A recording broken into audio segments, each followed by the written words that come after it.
Hi అండి, అందరికీ నమస్కారం. Welcome to Vijaya media. ఇప్పుడైందన్న వార్త. వైసీపీకి మరొక బిగ్ షాక్.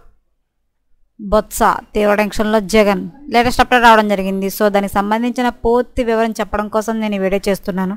ఈ వీడియోని పూర్తిగా చూస్తేనే నేను చెప్పే సమాచారం మీకు బాగా అర్థమవుతుంది. అలాగే వీడియో నచ్చితే వీడియోకి లైక్ ఇచ్చి నన్ను సపోర్ట్ చేయండి.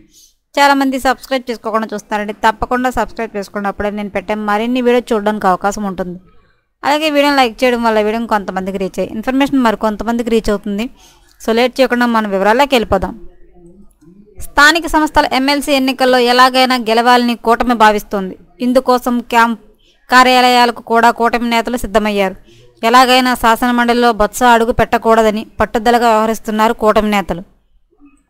ఈ తరుణంలో కీలక పరిణామం చోటు చేసుకుంది. స్థానిక సంస్థల ఎన్నికల ముందు వైజాగ్ నుంచి జనసేనలో 5 మంది వైసీపీ కార్పొరేటర్లు జాయిన్ అయ్యారు. రాష్ట్ర కార్యాలయంలో జనసేన కండువా కప్పి పార్టీలోకి ఆహ్వానించారు పవన్ కళ్యాణ్.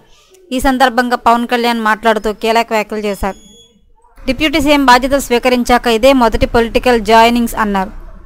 నాకు ఇష్టమైన వైజాగ్తో చేరికలు మొదలయ్యాయని, ప్రభుత్వం మీటింగ్కు హాజరయ్యే రాజకీయ సమావేశాలు కొత్తగా ఉన్నాయన్నారు ఆయన.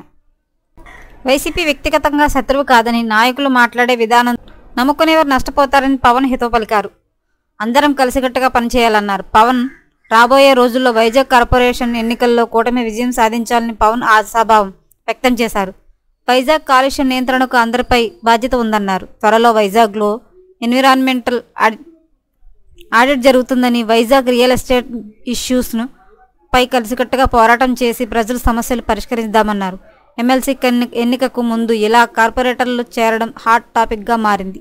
ఇలా కీలక సమయంలో కార్పొరేటర్లు పార్టీ మారడం వైసీపీకి పెద్ద దెబ్బగా చెప్పవచ్చు. ఎప్పటికప్పుడు మరిన్ని లేటెస్ట్ అప్డేట్ల కోసం మన ఛానల్ తప్పకుండా సబ్స్క్రైబ్ చేసుకోండి. Thanks for watching.